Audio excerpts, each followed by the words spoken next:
Bayangkan, ada sebuah ilmu kuno dari tanah Jawa. Ilmu yang tidak pernah dipertontonkan di depan umum, tidak diajarkan di padepokan sembarangan, tidak diwariskan kepada mereka yang hanya ingin kesaktian.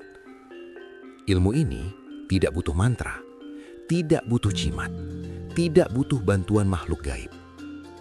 Sebelum kita masuk lebih dalam, saya doakan untuk kamu yang sudah klik like, subscribe, dan menyalakan lonceng notifikasi. Semoga segala hajatmu dimudahkan, rizkimu dilapangkan, dan batinmu dikuatkan menghadapi segala ujian hidup. Dan untuk kamu yang baru menemukan channel ini, selamat datang. Di sini kita akan membahas warisan Nusantara yang jarang diungkap secara mendalam. Sekarang, siapkan hatimu, karena pembahasan ini mungkin akan mengubah cara pandangmu tentang kekuatan sejati. Apa itu puasa batin? Puasa batin bukan sekedar menahan diri dari makan dan minum. Itu terlalu sederhana, terlalu dangkal untuk disebut sebagai ilmu tertinggi. Puasa batin adalah laku sunyi untuk menahan gejolak di dalam diri. Ia adalah perang yang tidak terlihat. Perang melawan amarah yang ingin meledak, melawan iri yang diam-diam menggerogoti, melawan dendam yang terasa manis untuk dipelihara, melawan kesombongan yang ingin selalu diakui. Jika puasa fisik membuat tubuh terasa lemah, puasa batin justru membuat jiwa ditempa. Dalam falsafah Jawa yang hidup turun-temurun sejak masa Kerajaan Mataram, manusia diyakini memiliki lapisan rasa yang dalam. Bukan hanya pikiran, bukan hanya perasaan biasa, tetapi rasa sejati, pusat kesadaran yang halus. Puasa batin adalah cara untuk membersihkan pusat itu. Banyak orang terlihat alim, terlihat baik, terlihat tenang, tapi batinnya penuh gejolak. Lidahnya manis, tapi hatinya panas. Senyumnya lembut, tapi pikirannya penuh persaingan. Puasa batin memaksa kita jujur pada diri sendiri. Saat dihina, apakah kita benar-benar memaafkan atau hanya menahan dendam sambil tersenyum? Saat gagal, apakah kita ikhlas atau diam-diam menyalahkan keadaan? Saat berhasil, apakah kita bersyukur atau merasa diri lebih tinggi dari yang lain? Disitulah letak puasa batin. Ia bukan tentang menahan lapar beberapa jam. Ia tentang menahan ego setiap detik. Leluhur Jawa memahami bahwa sumber kekacauan hidup bukan selalu dari luar. Bukan santet, bukan nasib buruk, bukan orang lain. Tapi dari batin yang tidak terkendali. Dari hawa nafsu yang tidak diarahkan. Karena itu, puasa batin tidak butuh mantra, tidak butuh ritual rumit. Ia hanya butuh kesadaran yang terus dijaga. Menahan diri untuk tidak membalas, menahan diri untuk tidak pamer, menahan diri untuk tidak merasa paling benar. Dan justru karena tidak terlihat, laku ini menjadi yang paling berat. Puasa batin adalah proses mengosongkan diri dari kebisingan dunia, agar suara hati yang paling jernih bisa terdengar. Saat batin mulai bersih, keputusan menjadi lebih tenang, reaksi menjadi lebih terkendali. Hidup tidak lagi dipimpin emosi sesaat, tetapi oleh kebijaksanaan. Inilah sebabnya puasa batin disebut sebagai ilmu tertinggi, karena ia tidak menciptakan manusia yang ditakuti, ia menciptakan manusia yang matang. Dan kematangan batin adalah kesaktian yang sesungguhnya. Tapi konon, siapa yang menguasainya, hidupnya berubah total. Ucapannya didengar, keputusannya tepat, langkahnya seolah selalu dituntun. Dan yang paling menggetarkan, musuh terbesar yang ia taklukkan adalah dirinya sendiri. Mengapa ilmu sebesar ini jarang terdengar? Mengapa leluhur Jawa justru menyembunyikannya dalam sunyi? Apa yang sebenarnya mereka lindungi? Dalam naskah-naskah laku spiritual yang berkembang sejak masa Kerajaan Mataram, tersirat satu pesan. Kekuatan tertinggi bukanlah yang bisa merobohkan gunung, tapi yang mampu merobohkan kesombongan dalam dada. Dan tidak semua orang siap menerima kenyataan itu. Karena saat kamu mendengar tentang puasa, yang kamu bayangkan mungkin hanya menahan lapar dan haus. Tapi bagaimana jika saya katakan ada puasa yang jauh lebih berat daripada tidak makan berhari-hari? Puasa yang tidak terlihat, puasa yang tidak dipuji, puasa yang bahkan tidak diketahui orang lain. Puasa batin. Sebuah laku sunyi yang membuat seseorang terlihat biasa, namun batinnya setajam pedang.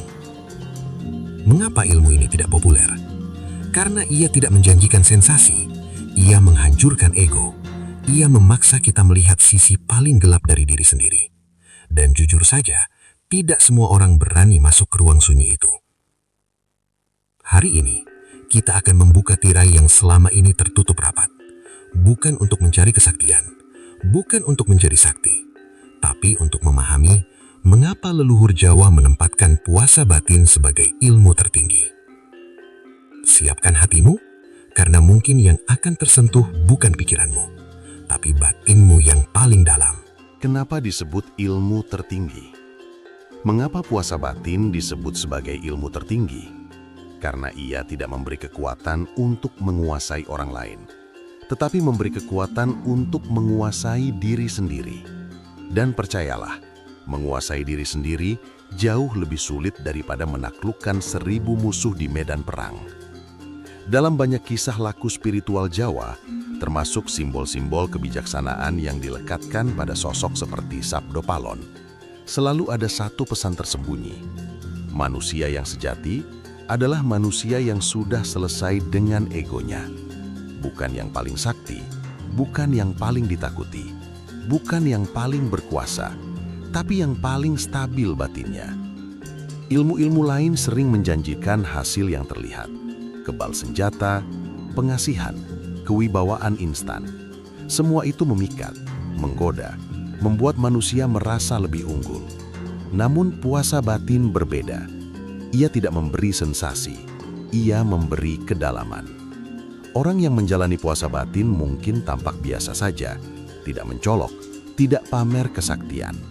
Tapi ketika masalah datang, ia tidak goyah. Ketika dihantam fitnah, ia tidak runtuh.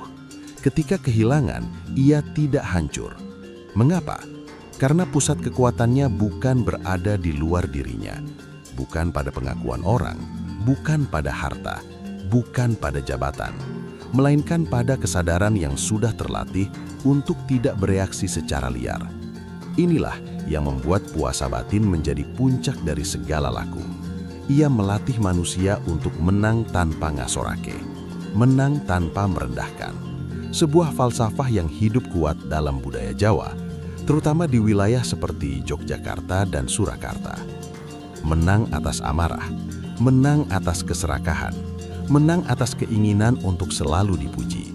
Dan ketika seseorang sudah sampai pada titik itu, ia tidak lagi mudah diprovokasi, tidak mudah dipermainkan, tidak mudah dikendalikan oleh keadaan. Bukankah itu bentuk kekuatan yang paling berbahaya, sekaligus paling agung?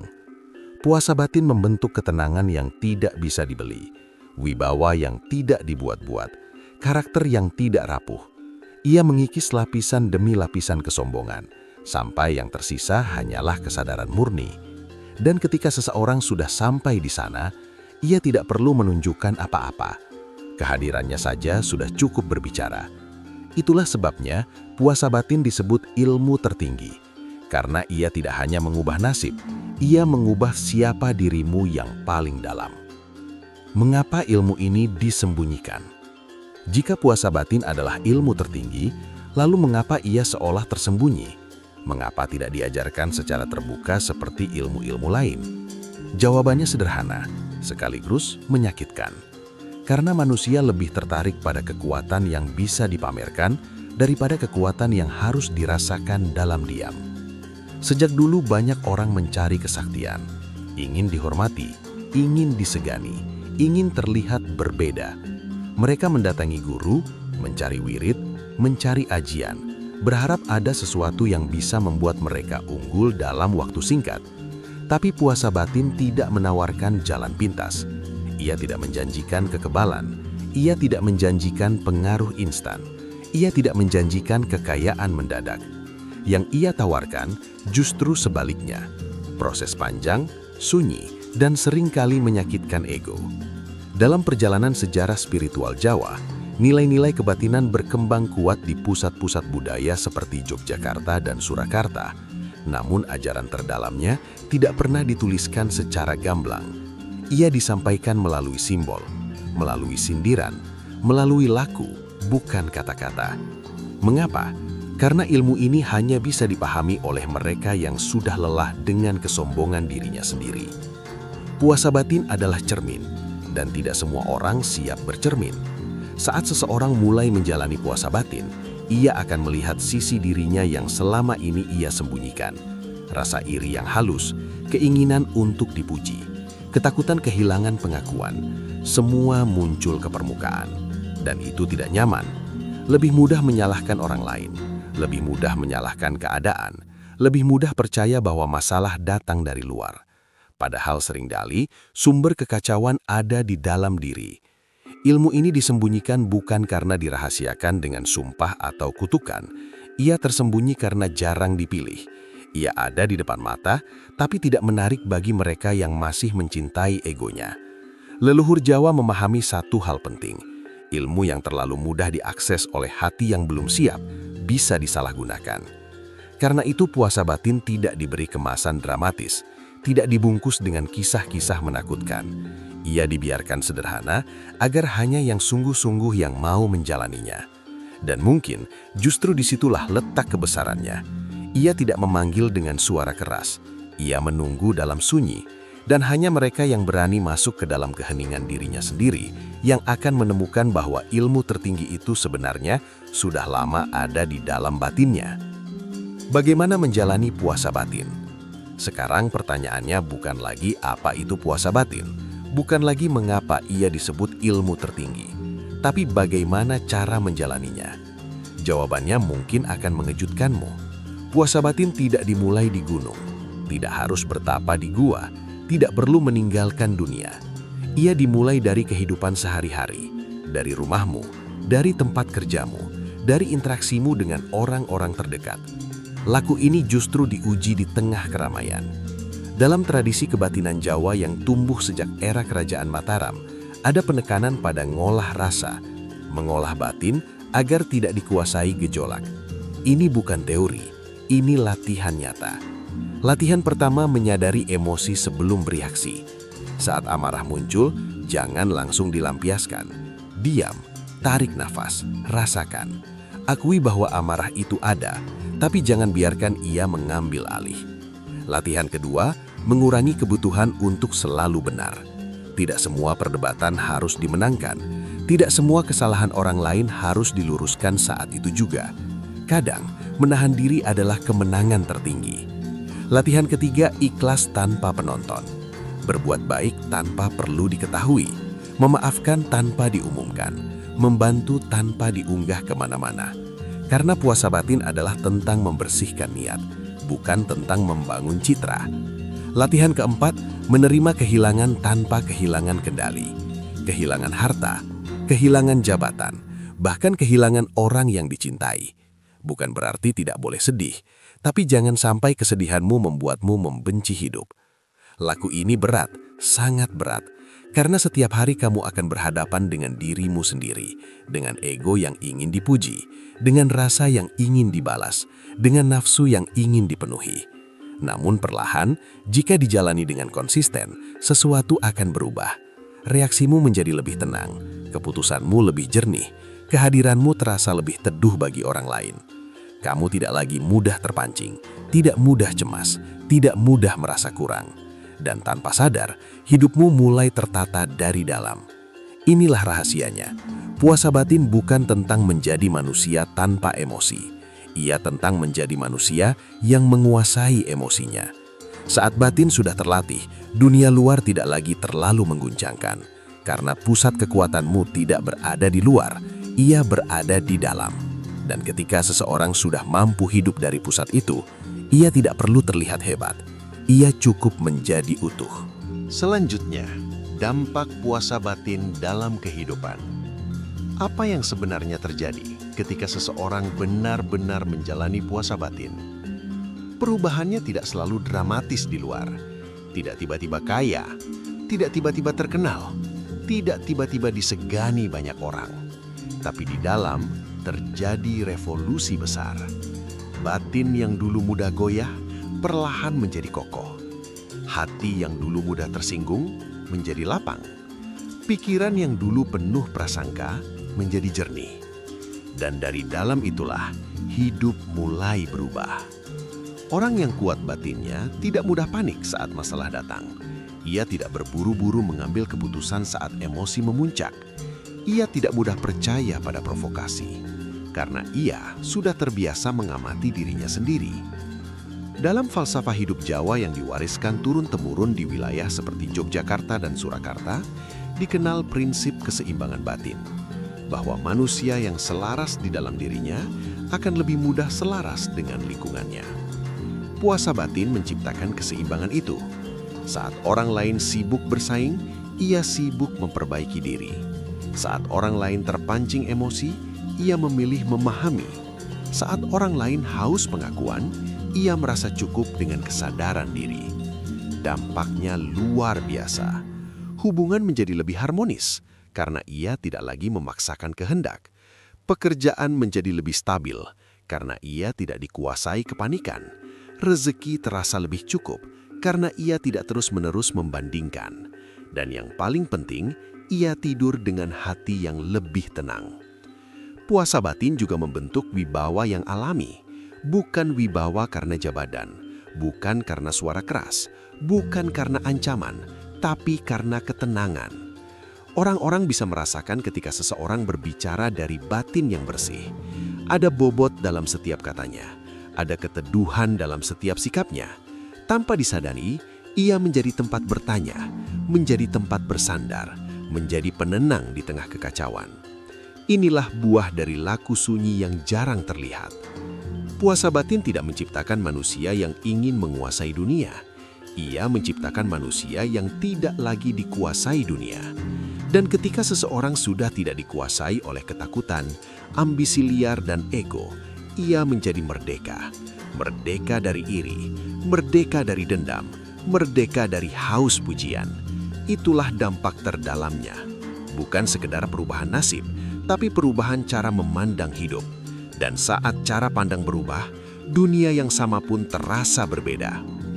Berikutnya adalah tanda-tanda seseorang mulai menguasai puasa batin. Puasa batin tidak memiliki sertifikat, tidak ada wisuda, tidak ada pengakuan resmi, tapi ada tanda-tanda halus yang hanya bisa dirasakan. Tanda pertama, ia tidak lagi mudah tersinggung. Bukan karena ia lemah, bukan karena ia tidak punya harga diri, tapi karena ia sadar tidak semua ucapan orang lain layak masuk ke dalam hatinya. Dulu mungkin satu komentar kecil bisa merusak suasana hati seharian. Sekarang, ia mendengar, menimbang, lalu melepaskan. Tanda kedua, ia tidak lagi haus validasi. Ia tetap berkarya, ia tetap berbuat baik, tapi tidak lagi gelisah menunggu pujian. Karena pusat nilainya bukan pada tepuk tangan manusia, melainkan pada kejernihan niatnya sendiri. Dalam laku spiritual Jawa yang berkembang sejak masa Kerajaan Mataram, manusia diajarkan untuk mengenal dirinya lebih dalam sebelum ingin dikenal dunia. Puasa batin membawa seseorang pada tahap itu, selesai dengan kebutuhan untuk selalu terlihat. Tanda ketiga, ia mampu tenang dalam tekanan. Masalah tetap datang, ujian tetap ada, namun reaksinya berbeda. Ia tidak meledak, tidak panik berlebihan, tidak menyalahkan semua hal di luar dirinya. Ia duduk dengan masalah itu, merasakannya, memikirkan langkah dengan kepala dingin. Tanda keempat, ia lebih banyak mendengar daripada berbicara. Bukan karena tidak punya pendapat, tapi karena ia tahu banyak konflik lahir dari keinginan untuk selalu didengar. Puasa batin membuat seseorang lebih peka, lebih mampu membaca situasi, lebih hati-hati dalam memilih kata. Dan yang paling dalam, tanda kelima, ia berdamai dengan dirinya sendiri. Ia menerima masa lalunya. Ia tidak terus-menerus menghukum diri atas kesalahan yang sudah lewat. Ia belajar, lalu melangkah. Ia tidak lagi terobsesi menjadi sempurna. Ia fokus menjadi lebih baik dari kemarin. Inilah transformasi sejati. Dari manusia yang reaktif menjadi reflektif.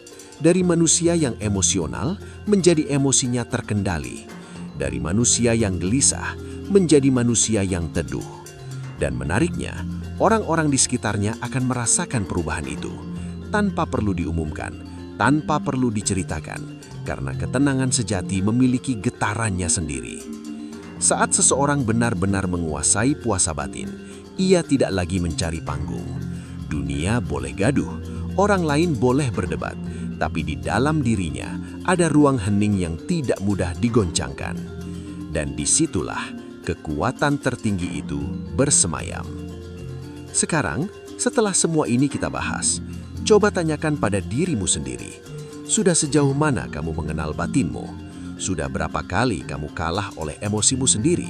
Sudah berapa sering kamu menyalahkan dunia, padahal yang belum selesai adalah dirimu? Puasa batin bukan tentang menjadi manusia tanpa salah, bukan tentang menjadi suci dalam semalam.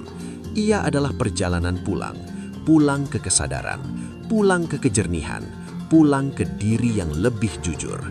Leluhur Jawa tidak meninggalkan warisan ini untuk diperdebatkan. Mereka mewariskannya untuk dijalani. Karena pada akhirnya, kekuatan terbesar bukanlah saat orang lain takut padamu, tetapi saat kamu tidak lagi takut menghadapi dirimu sendiri. Bayangkan, jika setiap amarah yang hampir meledak kamu jinakan, setiap dendam yang hampir tumbuh kamu lepaskan, setiap kesombongan yang hampir muncul kamu redam. Berapa banyak konflik yang bisa berhenti? Berapa banyak luka yang bisa sembuh? Berapa banyak keputusan salah yang bisa dihindari? Puasa batin memang tidak terlihat, tidak terdengar gemuruhnya, tidak ada sorotan lampu yang menyorotinya. Tapi justru dalam kesunyian itulah ia membangun manusia yang utuh. Dan ketika manusia sudah utuh, ia tidak mudah dipecah oleh hinaan, tidak mudah digoyahkan oleh kehilangan, tidak mudah dibutakan oleh pujian. Ia menjadi tenang, tapi bukan lemah. Ia menjadi sabar, tapi bukan takut. Ia menjadi rendah hati, tapi bukan rendah diri. Inilah kesaktian yang tidak berisik, kesaktian yang tidak perlu diumumkan, kesaktian yang tumbuh dari dalam. Jika malam ini kamu merasa tersentuh, mungkin itu bukan kebetulan. Mungkin batinmu sedang mengetuk, meminta untuk dibersihkan, meminta untuk didengar. Mulailah dari hal kecil, dari satu amarah yang kamu tahan, dari satu dendam yang kamu lepaskan, dari satu niat yang kamu luruskan. Karena perjalanan beribu langkah selalu dimulai dari satu kesadaran. Jika kamu siap menjalani laku ini, tuliskan di kolom komentar, "Saya siap berpuasa batin." Dan ingatlah, dunia mungkin tidak berubah dalam semalam, tapi saat batinmu berubah, cara kamu melihat dunia akan berubah selamanya. Sampai jumpa di pembahasan berikutnya. Tetap jaga batinmu, karena di sanalah ilmu tertinggi itu hidup.